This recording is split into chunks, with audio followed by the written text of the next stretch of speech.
Good afternoon. Thank you for joining me for the 2020 Compliance Monitoring Update webinar. My name is Alicia Chandler, and we're going to go ahead and get started.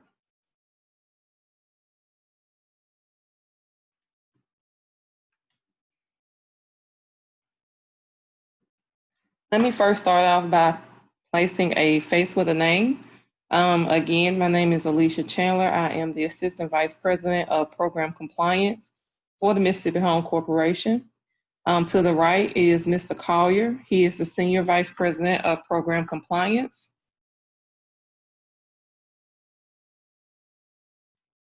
And here are your compliance monitoring officers. In the top left-hand corner, we have Sandrietta Rice. The right corner, we have Shalisa Williams.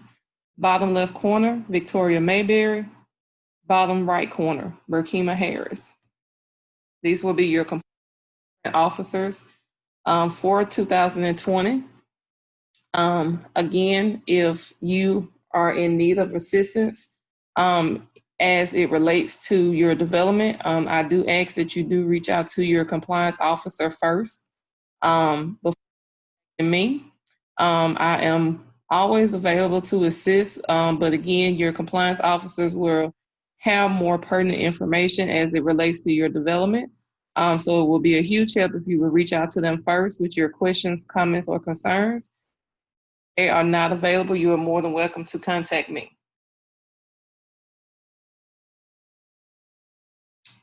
Looking back over 2018 and 2019 inspections and physical inspections and file audits, we will notice that in 2018, there was about 25% of the audits that were compliant, 75% was non-compliant.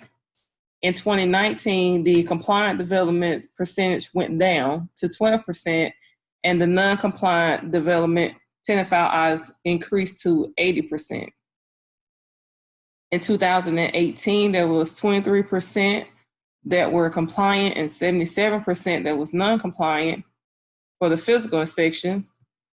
And in 2019, that number drastically dropped from 23% to 5% compliant and increased from 77% non-compliant to 95% non-compliant. So we really have to work on making sure that we are in compliance at all times and not just when we are coming out to inspect or audit.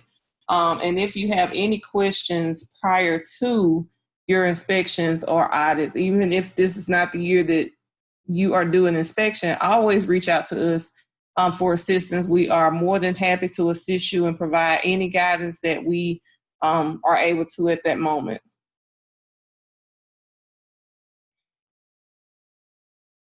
Every year we like to spotlight developments that pass both their tenant file audit and physical inspection with flying colors, meaning they had absolutely no findings at all. And the Spotlight Award for 2019 goes to Morrison Village Apartments, Morrison Village 1 LLC, just owned by Jesse Billups, managed at the time by Dominion Management Services LLC, Laurie Thrasher as the property manager. I do have the awards prepared, and I will be mailing those out to you guys sometime this week or next week. So congratulations for being the only development for the 2019 Spotlight.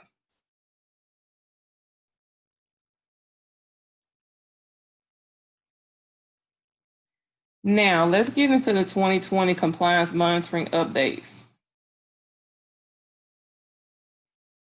Starting out with the general policies and procedures in the compliance monitoring plan. On page 13, regarding the compliance status request, all compliance status requests that exceed 3 hours or more to process will incur a charge of $110 per hour. This fee must be paid before the report will be released, and an invoice will be emailed to you. What I noticed last year and the year before is that we had several management companies and owners that would request compliance status requests multiple times throughout the year. Please understand that these reports take a lot of time and resources to process. And so in order to match the QAP, we had to update the verbiage in the compliance monitoring plan to reflect as such. So moving forward for 2020, any compliance status request that we receive, if it takes 3 hours or more to process, there will be a charge of $110 per hour before you are able to receive that report. The reports do typically take 30 to 45 days to process, so please be patient once they are requested. Sometimes the time frame is less, but please allow up to 45 days for us to process those requests. Chapter 4, determining and documenting household eligibility.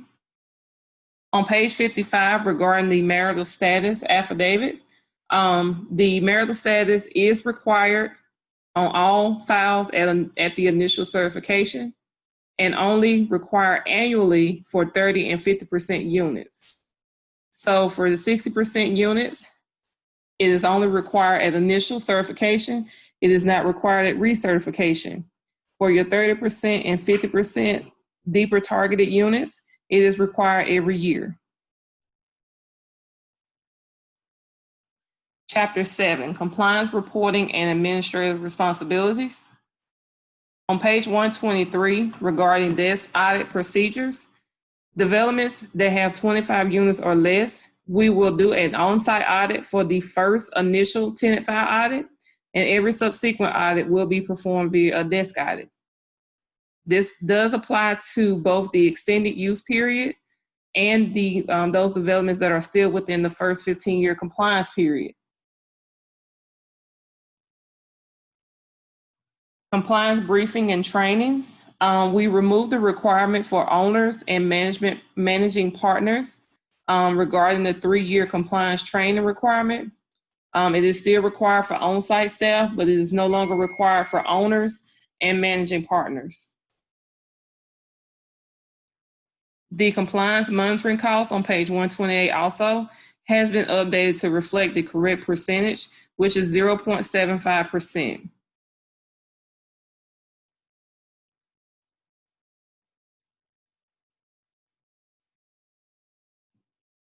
I do apologize if this slide says 2019 compliance revised forms. It should say 2020 compliance revised forms. So please disregard that it says 2019. But these are the compliance revised forms for 2020.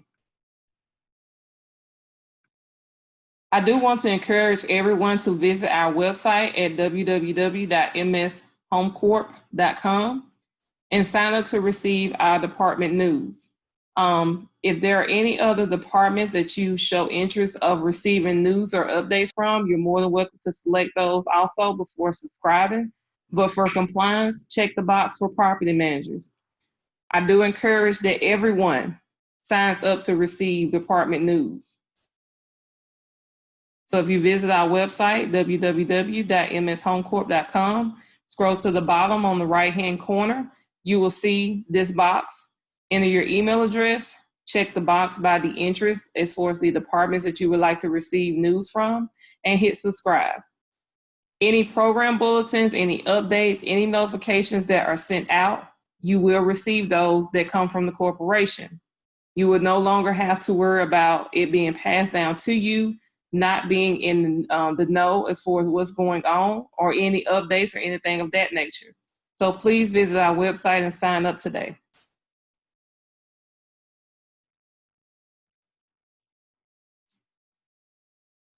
When accessing our website, in order to get to the compliance monitoring page of our site, you would click on property managers and then click compliance HTC, circle as shown. Next, you will hit HTC compliance forms and resources. This will take you to our forms and resources page.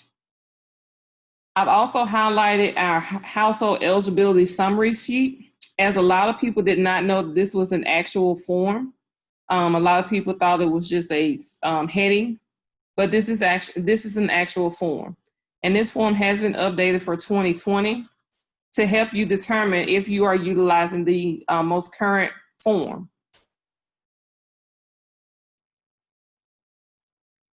So each and every form that is available on our website now has a revision date out to the side to let you know if that is the most current form that is in circulation. I do want to point out that some forms were changed last year from elective to restrictive. Please keep in mind that if the form is restrictive, it is a required form and cannot be duplicated. You must utilize the MHC form in order to not be written up. The form cannot be copied, it cannot be reproduced, it cannot be edited or look similar. It must be MHC's form. If the form is labeled as elective, that does not mean it's optional if the form is used or not, if it's applicable to the file. It only means that you have the option to use your own form or another form that is similar to it. But the elective does not mean that you have the option to not use the form at all if it is applicable to the file.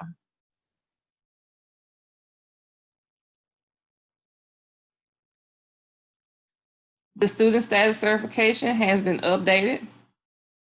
As you will see, the A, B, and C are pretty much the same as they were on the other form, but they now provide more instruction and more detail.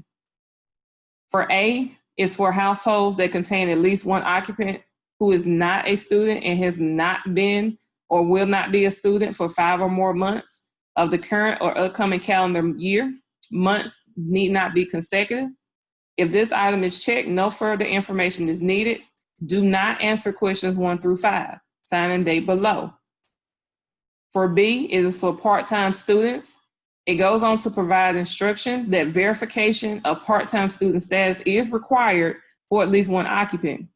If letter B is checked, no further information is needed. Do not answer questions 1 through 5. Sign and date below. C applies to those households that contain all full-time students, and 1 through 5 are the student exceptions. These have not changed.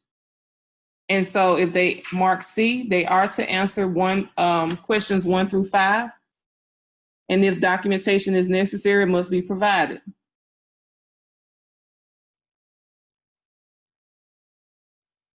That is all I have for the 2020 compliance monitoring updates. I thank you for participating and being a part of this webinar. If you have any questions, please feel free to email or call us. We are currently working remotely. Our office is open Monday through Friday from 9 to 12. There will only be someone at the front desk to collect payments and or any responses that are received via personal delivery.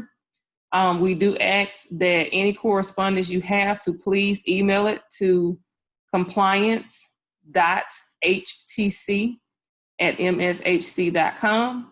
And if you have any payments, those can be mailed to 735 Riverside Drive, Jackson, Mississippi, 39202. Again, my name is Alicia Chandler, Assistant Vice President of Program Compliance, and I appreciate you for being a part of this webinar. Thank you.